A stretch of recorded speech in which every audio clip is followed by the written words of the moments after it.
following is brought to you by Cranbrook Television Limited. Welcome to Round Town. 1978 Sam Steele Days Parade. 1980, there's a period when Welcome to Rocky Horror. This is my guest, Roy Orbison.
I've been mushing dogs since about 1972.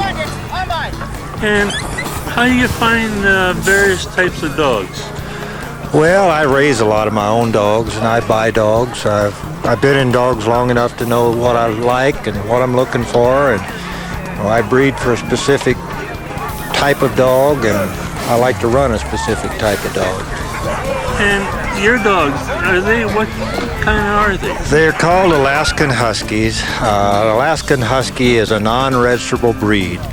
If you looked into the background, there's probably a variety of breeds into these that's gone into these dogs. In the turn of the century, Alaska, the people used whatever worked. So consequently, you got some hounds, some bird dogs, some Siberian Husky. It's a mixture. How did you find today's race? I enjoyed it. I thought it was a nice trail, and the people around here are very friendly and helpful. And I've never come up to run this race. I just wanted to, and at this point, I'm totally enjoying it. What other races have you run? Well, I've run the Iditarod up in Alaska, and the Bear Grease in Minnesota, and the Race to the Sky in Montana, and the Can-Am in Maine, and smaller races here and there. You find these dogs are suitable for that type? They look kind of small.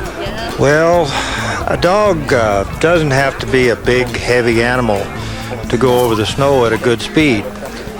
Some of these dogs, at least two on this truck, have run the Iditarod. The rest of them are basically young dogs that I'm training for the stage stop race down in Wyoming. I see. Where are you going from here? Next week I go to Jackson, Wyoming to begin the stage stop race, which is a 12-day multi-heat event. I see. You travel by yourself, or? No, I have a handler. Karen Land is my handler. She ran the second half of my dogs today. She took out a 9-dog team, and I took out a 10-dog team. And these 19 dogs, we'll pick 16 to take to the stage stop next week. How do you find you make it out today? I have no idea. I know I beat a few people, and I probably got beat by a couple people. But like I said, this was a training run, just getting a shakeout for the dogs to go to Wyoming next week. It's been great fun.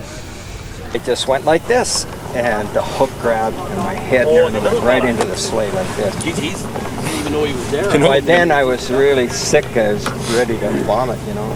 When I did my first race in Austria, I was, that was the first race.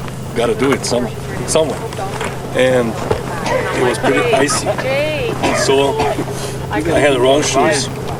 I slipped off the runners. Hung on to the sled. I finally managed to get with my knees on the runners. And this is exactly the spot where all the spectators were. And they were cheering, "Gosh, God, you're doing fine. And I fought for my life. I mean, that's the musher's prayer. Yeah. And you have to get on your knees sometime with the hooks. And how long have you been racing? 23 years now. This is my 23rd season. And what areas have you gone to do dog slaying? Northwest Territories, California, Oregon, Washington, Idaho, Montana, BC, Alberta, Saskatchewan, Manitoba. And A lot of area. And how you've been doing in results? Pretty good. I'm usually in the prize money. I won the BC championship in the 4-dog 2 weeks ago, and I got the silver in the 6-dog. Where at? At Falkland, BC. And how many people were there of a crowd? Roughly. Total probably 60 teams, roughly. Yeah. And you compete in which teams? This year, the last 2 years, I've competed in the 4-dog class and the 6-dog class. And you've been enjoying it? Oh yeah, it's an addiction. It's a way of life. Yeah. Something to do. Oh well, it motivates you. It motivates you. And how old are your dogs? They range in age in this team from 5 years to 1 year. Young group then. Fairly, yeah.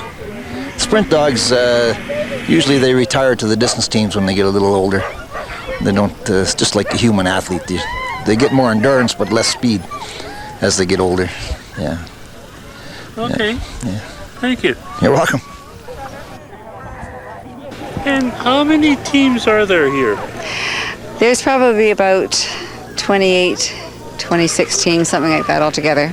Different types of teams. We have skijoring teams, which are dogs that pull cross-country skiers. We had 3 of those this year.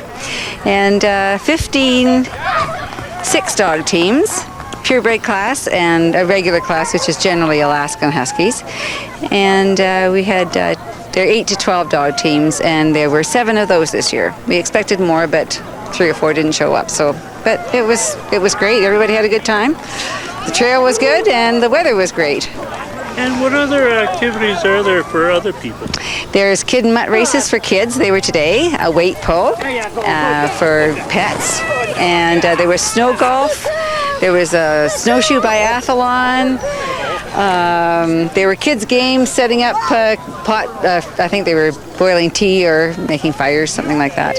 And just trying to think of what else there was. I think that's enough, though. It was a full day. Didn't you enjoy it? Yes. Good.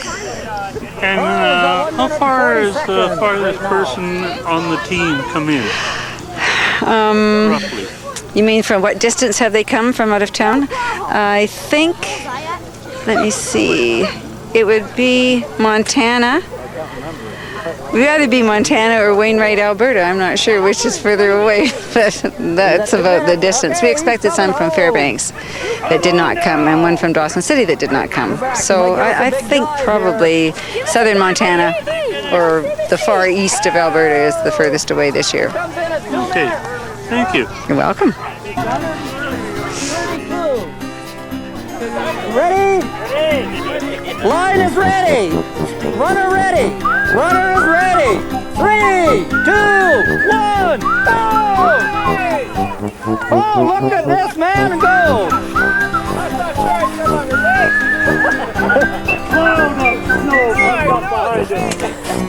But all we got is fast bow and arrow.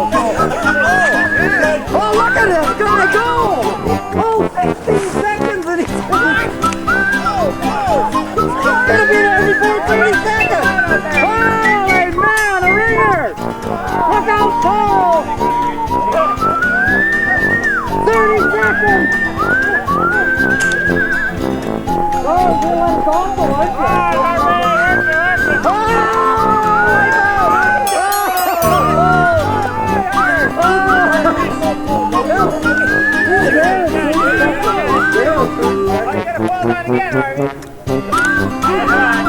Okay, touch your roll.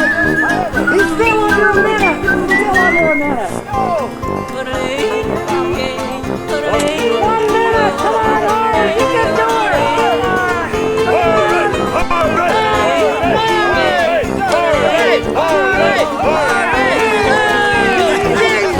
That's the fastest time. 1 minute, 11 seconds.